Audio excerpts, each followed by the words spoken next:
Now, you probably know me from such works as The Office and Extras, Stephen being my co-writer and co-director on those things. For those people who are not so aware of Karl Pilkington, he was our producer, sort of given to us when we first started on XFM. And you're thinking, well, why are we doing a podcast? It's because I like to be in a room with Karl Pilkington. You know, like some people go and help sort of chimps. Do they? Yeah. Well, they go to the jungles and things. And help out little sort of endangered Diane species. Fossey or whatever. Exactly. You're very much the Diane Fossey of the Manchester scene. Of the little bald mank world. And Karl Pilkington is an ongoing experiment for me, because I've seen him blossom from an idiot into an imbecile. And I want to see it through. Look at the way he's looking at us. Look at that. He's got a perfectly round head. And that's why I'm doing this podcast. Karl, what do you think about all this? It's just, I mean, we are living in that sort of era now, aren't we? Like, you need to be able to listen to stuff on demand when you want it and stuff. I know you're not a fan of the iPod in general, are you? Or any of the MP3 things? You're concerned? I'm warming to it, but... This is what's amazing about Karl. Even though he's talking about things like MP3 players, computers, iPods, he sounds like he was found in a glacier and thawed out. Do you know what I mean? And sort of taught to speak. We're a couple of high school guys who found him, and we're trying to ingratiate him in the gang, trying to pass him off with someone from the modern day. But my thing with iPods is, now, do we need them? Do you know what I mean? We're living in that era now where we have invented most of the stuff that we need, and now we're just messing about. They said that in 1900. Someone actually said everything that's to be invented has already been invented. They said that in 1900, and how wrong were they? No, but what came out? At what point? What was invented in that year where they went, right, that's it now? The 20th century. Think what happened in the 20th century. Go on. Well, planes. Yeah, but is that a good thing? Planes and that. Do you need a plane, really? Wouldn't it have been better if we all stuck where we should be instead of travelling about? War. Well, look, war's happening, isn't it? Because everyone's saying, well, now we can fly, we'll go over there. So there were no wars prior to the invention of the aeroplane? Not like there is today. Right. But what I'm saying is, the world's got smaller, hasn't it? Everyone's saying that, right? Yeah. The way I was saying to you the other day, we now go to places where we shouldn't go. People go on holiday to places where you've got to have an injection before you go there. Yeah. Forget it then. That's a warning. Don't go there. I'm with you on that. I don't want to enter a country where I have to have an injection to stop me from dying while I'm in that country. Right, I totally agree with you on that. So what happened is, they invented the plane, and it's like, oh, let's go on holiday, and then they go, oh, I die now. Oh, well, you've got to invent something. Let's invent an injection. And then it's like, right, well, what else do we need to go to that place? There's a lot of faffing. So what I'm saying is... Is that a place? A lot of faffing? What I'm saying is, Steve's travelled more than I have. You've been to, like, dangerous places. I've been to places where you need injections, yeah. Yeah, but why? Because it's fascinating, isn't it? Don't you not believe in that idea of travel broadens the mind? It makes you experience other ways of life, other ways of thinking. It just enriches you as a human being. That's the whole reason people go travelling. But since the invention of the telly, you don't have to go that far to see it. You're absolutely right. Rick, it's that time again. It's what everyone's waiting for. Can you do the jingle for us? Oh, chimpanzee, that monkey news. Right, this week, the monkey news is about, we all know, there's monkeys knocking about that aren't happy in this country. Sure. It is a big problem, it's an epidemic. So they've set up like this place, where they all go. The ones that aren't happy in a zoo and what have you, it's getting them down. They can phone a number and they'll come and pick them up. Pop them in this house place, right? And basically they can run riot in there. Yeah. They get freedom to sort of cheer themselves up. There's 3 people running this place, right? So these monkeys, big house and that. PlayStation, anything they want. Gym, all that lot. Swimming. Gym. One of them wanted to mess about with the woman's breasts. Right? Which woman's breasts? The woman who works there. Right. Right. And she was like, right, pack it in, we've all had a bit of fun. You've been in the gym and everything. She obviously, got a bit excited and that. He was fired up and that, ready for some more action and that. He's trying to have a go on this woman's breast, right? She was like, Have a go. She was like, no, you're not doing that. Pack it in and all that. The boss who's running the place was like, come on, Let him have a go. No, right, you're talking shit. So anyway, right, so he's there and he's... So the boss says, yeah, you the can have a grope. the boss is saying, let him have a go. Come on, Rita. If Monkey wants to play it with nipples, let him. So she's like, I'm not happy with this. And he's going, come on, you know the rules here. We've got to cheer these monkeys up. This is absolute We've bollocks. valued it. Actually, no. And in the end, because she didn't allow it to happen, the fella bloke sacked her, got someone else in. I want to see the advert he put in the Guardian media page. I love that. Woman wanted to let chimp feel tits whenever it wants. Well, it's all up there. You're talking absolute shit again. Well, we'll see. That is no way that happened. Another email here. It's an interesting fact. I'm hoping it's true. America's first nudist organisation apparently was founded in 1929 by 3 men. Now, what intrigued me when I read that is the fact that it's clearly 3 blokes just trying to meet some nude women. They're all 52 balding Exactly. with little sort of those gold-rimmed glasses. Yeah. Yeah. And they're just wandering around, and it's all quite saggy down there, and they're just knocking on doors saying, we just set up an organisation. It's perfectly above board, completely Yeah. legitimate. It's a nudist organisation. You got any women in there that want to come and join us? Because we Well, haven't got not any really. female members at the moment. Got any women in there interested in, volleyball or trampoline? I can't be doing with it, me. You hate nudists, don't you? Nudists. I don't understand what it's all about at the end of the day. And here's something, right? Do you know, like, when you're a bloke nudist, right? Do you ever get any who just have, like, a small knob? I don't know. I don't understand the question. What's that? What's your point? Well, are there any blokes who are knocking about who just have a normal-sized knob, or maybe a bit smaller than normal, who are happy wandering about showing off what they haven't got, if you know what I mean? I don't think nudists are just doing it because they're so proud of their knob. No, but there's got to be a little bit of that in it, isn't there? Just saying, most blokes who, nudists, they must be pretty confident in themselves to, I looked once. What? Where are you Because going? it's What is natural. this? It's natural, that's what I'm saying. What do you mean? This As a is bloke- Karl takes a sneaky look at No. menscocks.com. No, what I'm saying is, it's natural. Where was this happening?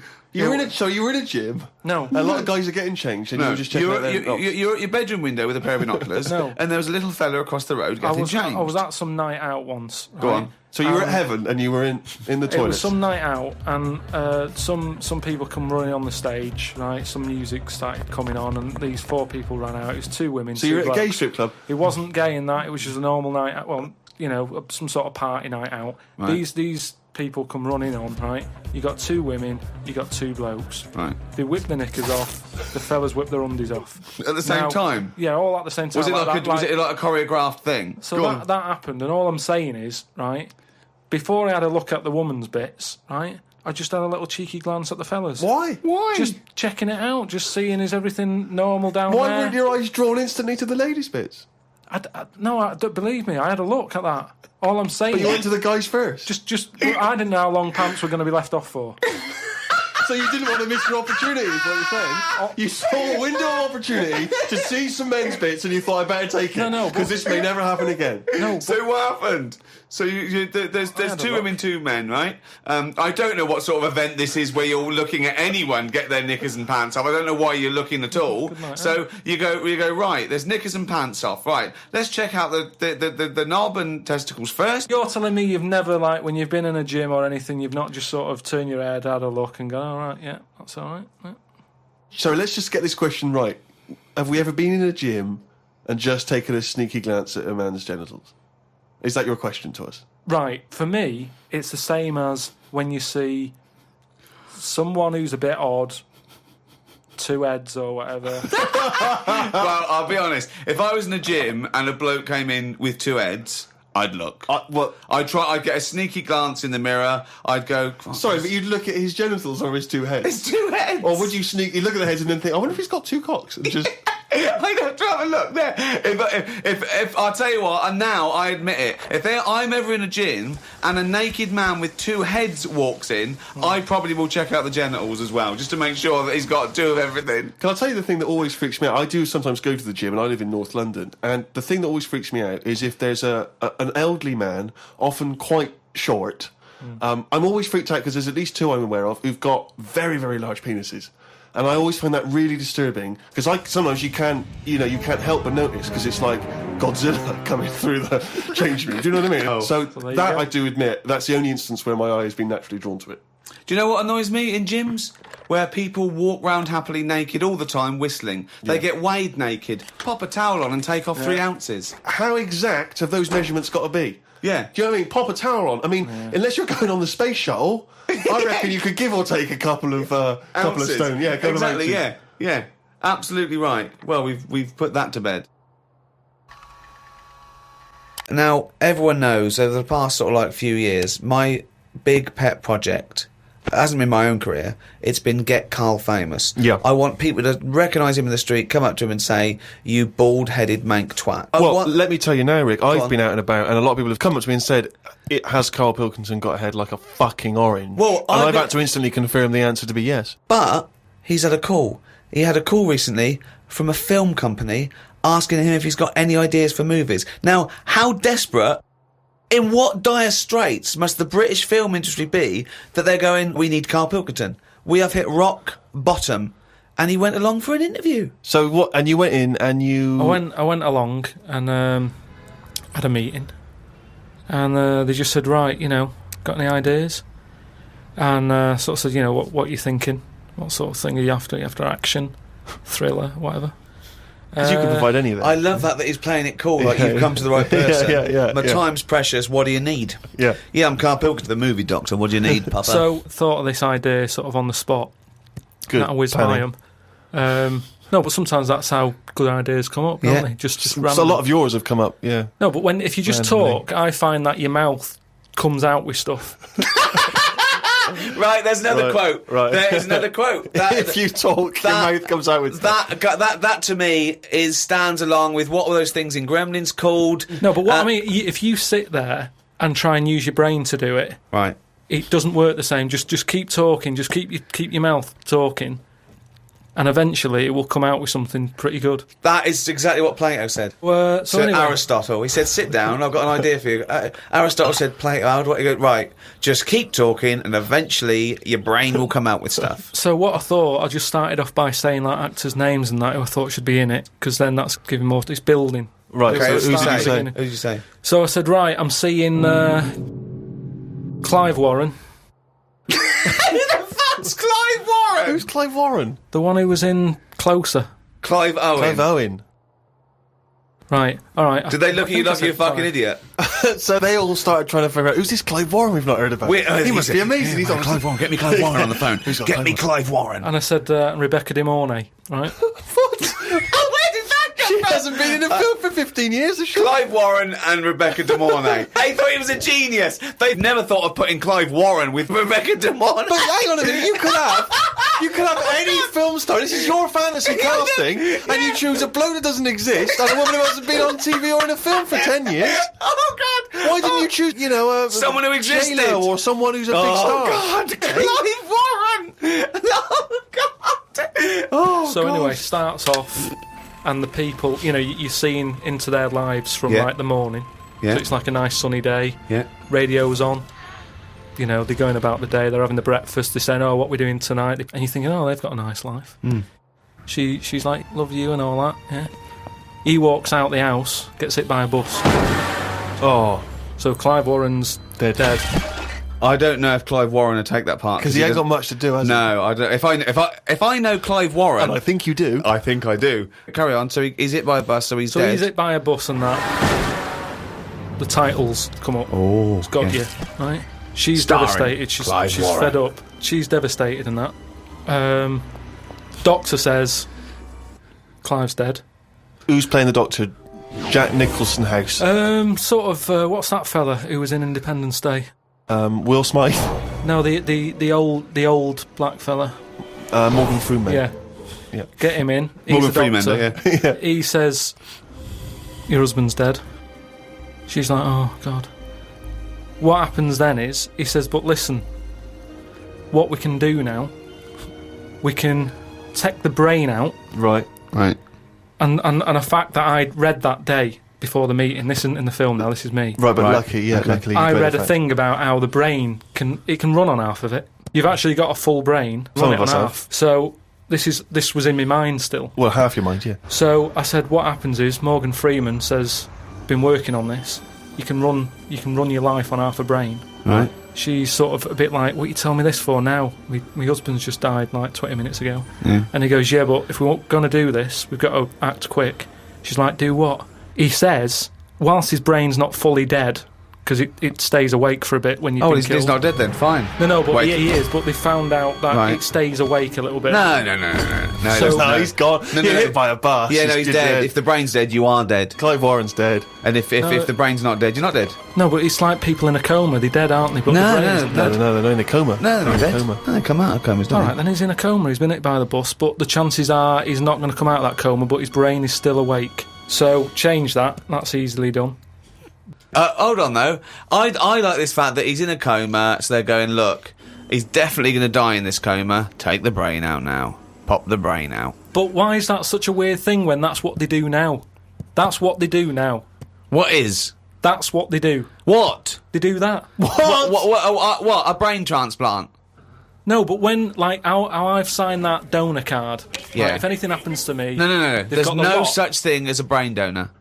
Oh, we've explained to you before. Yeah, but they're working on it. They've said something about Einstein. They messed about with his brain for ages, trying to work out if it was full of stuff. That's what they're doing. They're working on that. There's loads of things that doctors are doing that we don't know about. I've seen some weird stuff on the internet. Yeah, I know you have. Yeah. I saw a programme on Channel 5 where a monkey brain was still alive and it was stuck on a stick. And they You were poked watching it. the Magic Roundabout. They poked it and it reacted. Right. So it's still alive. It's being kept alive. And it's only a matter of time. What's the brain linked up to? As long as you can link it up to the eyes and somehow so it can tell the arms and legs what to do, you're laughing. I love that. Imagine a team full of doctors going, well, we're going to try and do a brain transplant. Carl, as long as you can link this up to the eyes and tell the arms and legs what to do, we're laughing. Cheers, Carl. See you later. Then what happens is they say, do you want half of his brain in your head? Half of his brain in her head. She says, definitely not. I'm having you struck off. She starts screaming. She calls the police. He gets Yeah, arrested. but you'd have said that years ago when people can have, like, someone else's arm put on their body and stuff. Yeah, but he's only in a coma.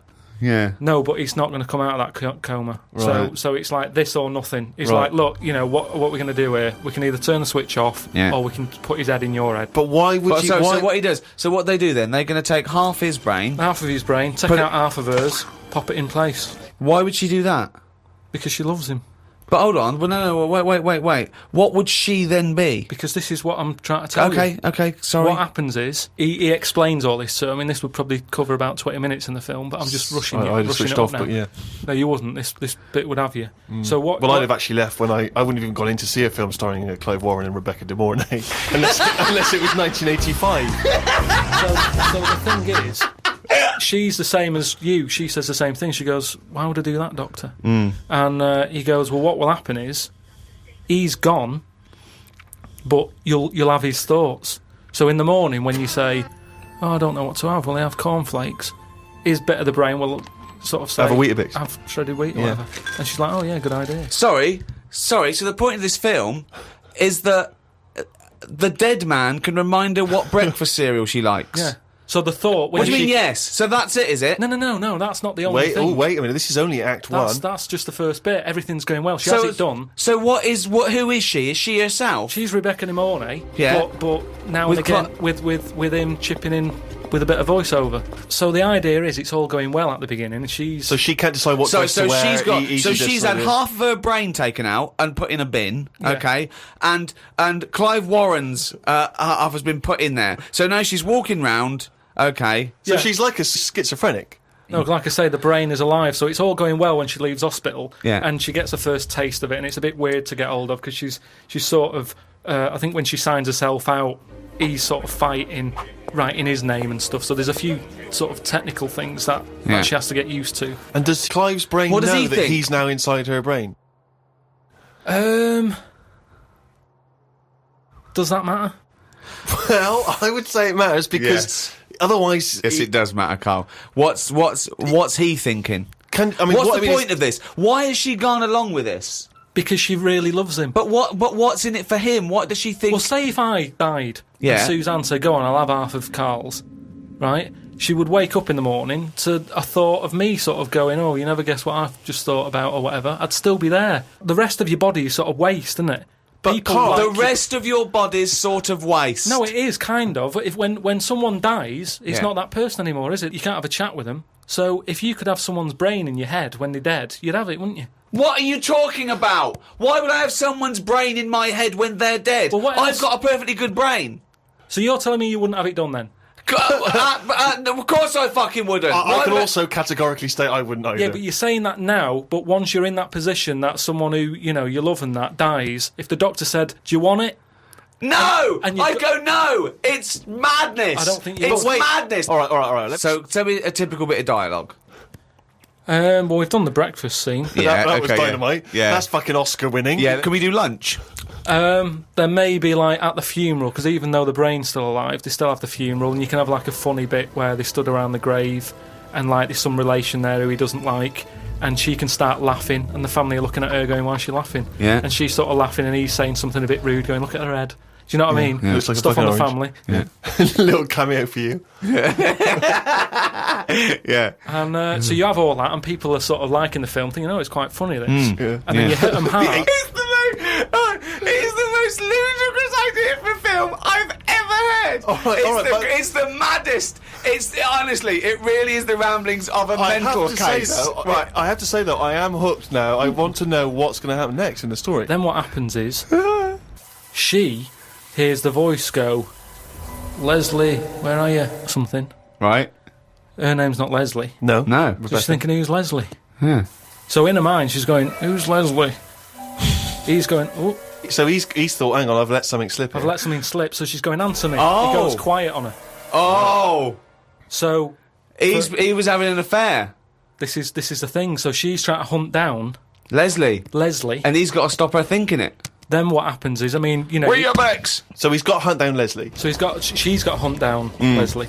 It's a woman, is it? Another Leslie, or It's is it a another bloke? woman. Right. But what happens is, I mean, without ruining the end for everyone, what would sort of happen is, Oh yeah, because we don't want to ruin it for them. Because this will be filling the multiplexes in no time. No, it's the greatest love story ever told, set in a head. but listen, let's just get to hang the on a end. sec though, Carl. I don't. Yeah, you've got to tell us the end. I don't think you can let people No, come on, listening come on, what's hanging the on end? waiting for the film. Just let your mouth talk. Right, so what I said was, maybe what happens is, his brain is more powerful than hers.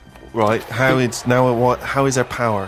Why is there no power involved? What I mean is, her brain was running the rest of her body. Now he's His taken brain, over. that gets more powerful and overrules her body. Okay. Yeah. She then fancies Leslie. So it's a lesbian hold on, film. this is building up to a lesbian love. So what the? Well, it's what? trendy, isn't it, that? So just have a bit of that at the end. And So hold on. So he overpowers her. So she is now a lesbian. What's Leslie getting out of this? Why does Leslie think, hold on, why is my Because- dead lover's wife coming on to me? because this is what I'm saying to you, is relationships, it's the love of two brains. Right, okay. Again, can anyone a out there, can we strapline. make that into it? That's a quote. The relationships is a love of two brains. Well, it's- now, he's got something there. He's got something Yeah. there. But my point is this. Why is Leslie suddenly turned lesbian? Because she loves the brain. But does she know this is Clive Warren? Rebecca will say something now and again, like, oh, I like me Minge. I like my food done like this or whatever, and it's all about Dave I love likes my food cooked.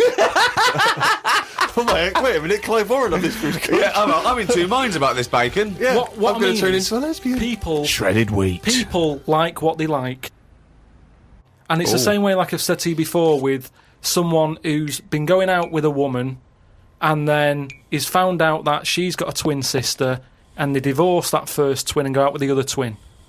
It's all the same. You're after the same thing, aren't you? Yes, but that... When a cat dies, you buy another one. It's the same thing. You want that same. Yeah, but you love don't for necessarily something. switch your sexual orientation. In the case of your twin scenario, they both look the same. Yeah. Has there ever been one where it's a twin boy and girl? Go, well, I was going out with her, but I mean, he looks a bit like her. Yeah. I loved boobs, now I like cock. This is your problem. You don't know anything. And this theory about if your mouth talks enough, the brain will kick in soon. It hasn't. Oh, chimpanzee, that is running down again. Extracts from his famous diary. box jellyfish, crocodiles, snakes, blue ring octopus, red-black spiders, funnel web spiders, great white sharks. Just some of the reasons that put me off going to Australia. Every creature is bigger and angrier than anywhere else on the world. I put it down to two things. One, it could either be because spiders and snakes and the like normally hide under rocks. The Earth is one big rock. Australia's at the bottom of the big rock, and they're trying to hide under it. Carl, you are a maniac. It's just thinking about it, thinking about where spiders go and that works, doesn't it? No. Why doesn't that work like a Because there's rock? no real upside down and bottom of the Earth, is it? It's all relative to what? It's relative to what? A map that you saw. Well, it's a coincidence, isn't it? No, right, okay, read on. I've heard that a lot of people go camping in Australia, which I think's mental. If I was to fly all that way, I'd want a decent bed. Plus, I wouldn't be camping in a place where there are killer spiders wandering around. I agree. I've only been camping a few times, and each time I was glad when it was over. The last time was last year in Lyme Regis. Yeah. When did you go camping in Lyme Regis? Last year.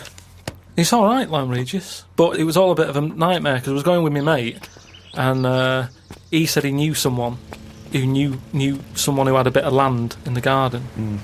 We had a bit of land in the garden. What's the point, though, innit? You know, what's the point of camping in someone's garden where there's a sort of like a spa down the road and like a pub? No, because you're by the sea, aren't you? It's getting away from it all, seeing the world. It's not if you're in someone's front garden. No, back. Oh, sorry. Well, there's even less to see except 3 fences. No, but it's private, isn't it? So the thing is, he said, oh, it's a great garden, the owners are away, and there's a toilet, an outside toilet that they have Getting for, like, away when they from have it, parties yeah. and stuff. So we get there, and this lad who knew about this bit of land, Someone's back garden. well, yeah, said, oh, you can't use it, they haven't gone on holiday. So now you're stuck in the middle of a big civilised conurbation called Lyme Regis. How are you going to survive?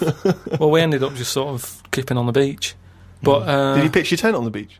put the tent on the beach. We found somewhere where there was a load of rubbish, so we thought, nice. That's the place to go, yeah. lovely. No, A municipal tip. What was it? Was it chemical waste or just like, you know... no, just Coke just cans and syringes stuff. and, lovely. But listen, though, Baby you've got to diapers, think sure. about that. Rusty, what's rusty? If there's rubbish there, it means it was a good place to camp, Why? Why? because other people have camped there. Right. So that's how you've got to look at it. It's a way. That's like a little tip of. So you could have slept first in a thing- public lavatory. Yeah. This one's nice. What? It's covered in shit. Means other people have had a shit here. Welcome to our 5-star hotel. You'll notice vomit over all the fucking walls. So that means people have had a good time here. They got right pissed up and threw their lungs up. So that's where we put down the tent. We put down the tent there, and then what was Somebody put up annoying a is tent, he puts down a tent. we what's the name? We It was already up. It was carried already it all they the way carried it all from the way London. there and they went, let's pack it down. the weird thing was, as soon as we set up, some other people turned up. Oh, that's all the rubbish tip. Holiday makers, They started setting up their tents. And we're like, Yeah. oh. No, look, there's some nappies over there. Yeah. Move nearer the nappies. And they offered us some sausages. All right. My mate said, "Oh, ignore them. That's like code for swingers." What? Oh! What? So there were some people cooking some sausages, Yeah. saying, "Would you like the sausages? We've made too much." And you It's said, just "No, that that's thing. code Don't for talk swinging." to strangers. It's like we want to get away from it all. Yeah. We don't want someone. You know, it starts off with sausages, doesn't it? And then So, before you know it, but what do these people look like? they were about 45. Who are they, that? A man and a woman. A man and a woman. So what was in it for the bloke? Some people like that, don't they? That I means don't know. you say, right, I want the bald one, love. If it's like wife swapping, shouldn't one of you be a wife? No, but I don't know all the rules and that. But He's just got a real thing for fucking oranges. and we didn't want any sausages anyway, so we just sort of I said, don't believe sausages is a It's a code for code for swingers. swingers. Because eventually, how many times do they give someone sausages and they go, well, get your pants off. And they go, well, we just have some sausages. They go, oh, this isn't working, this code. But we why need a would better they be, code. Why would we be being offered sausages? Because they're nice people and they're making sausages. Makes you wonder. Let's not trust these people. Let's move our tent nearer to the corpse. So yeah, that was the camping. September 30th. Going away with Suzanne's mum and dad. We're meeting them at Madeira Airport as they're flying in from Manchester. The plane was full and I had a headache. There was a baby sat behind us that was crying its eyes out for the whole flight. The mother of it said it was upset because its ears were hurting. So were mine.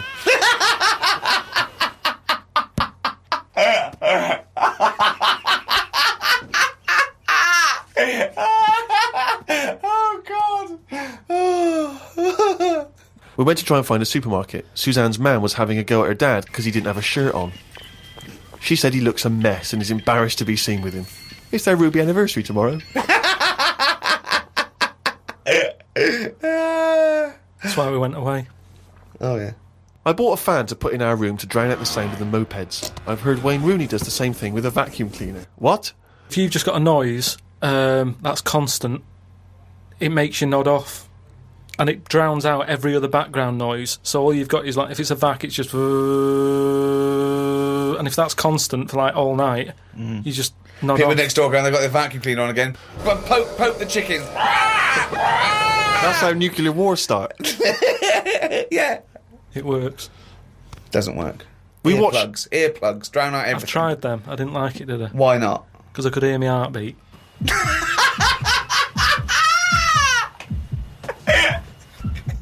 Oh, you're such a strange little creature. Oh. Didn't do much this morning. Just sat by the pool, saving insects that flew into it. I'm gonna die like fucking Noah. That's amazing. Nothing good. How were you saving them? Did you wait for them to hit the water, then fish them out, or you grabbed them in the air? Stuck my finger on the top. They grabbed on, lifted it off. And what, when some sort of insect lifeguard, you'd see someone landing and you'd go, right, that's me, and you'd go in there. But it's hard to turn a sort of a blind eye to stuff like that, because you know that's something, you know, you're witnessing death. And if you can save something, you do, don't you? You do your bit. And at night, I'd sort of think, have they learnt the lesson, or will they be back, and will they be dead in here tomorrow? But if they can get an extra day, I've done my bit. I can't do more than that. I'm on holiday, do your bit. I'm lucky enough to see the world, do your bit. I love it. I did my bit. I love it. I love it. I love the fact that he was running around saving flies and things. It's just something... There's something so sort of... Meanwhile, an old lady drowned. Yeah. While he was saving a beetle. You may obviously be aware, Karl, that the first contraceptive diaphragms, centuries ago, were citrus rinds. Half an orange rind, for instance, would be used. I mean, more selfish men turned them inside out. I believe that's also still being used in parts of Manchester. For what? An orange. Just think of your head. And it worked. Well, we don't know at this juncture. I mean, maybe... I don't It know, works for contraception because women went, fuck off, what are you going to me with a fucking orange on your cock for, you don't cunt? But it could... I mean, again, it's that thing, innit, of we look at it now and we laugh. But look at what's happening. People now are always trying to get us to eat more fruit. I don't know. Amazing. That's a way of getting... I thought for a minute he was going to say, okay, so they start with... Then they went from the orange rind to, say, a coconut shell. Yeah. That was too big, that didn't work. Run! Here comes Coconut John! No, don't put half a pineapple on your cock. That's insane. Yeah, that's mental. And then somewhere down the line, they finally got to contraception as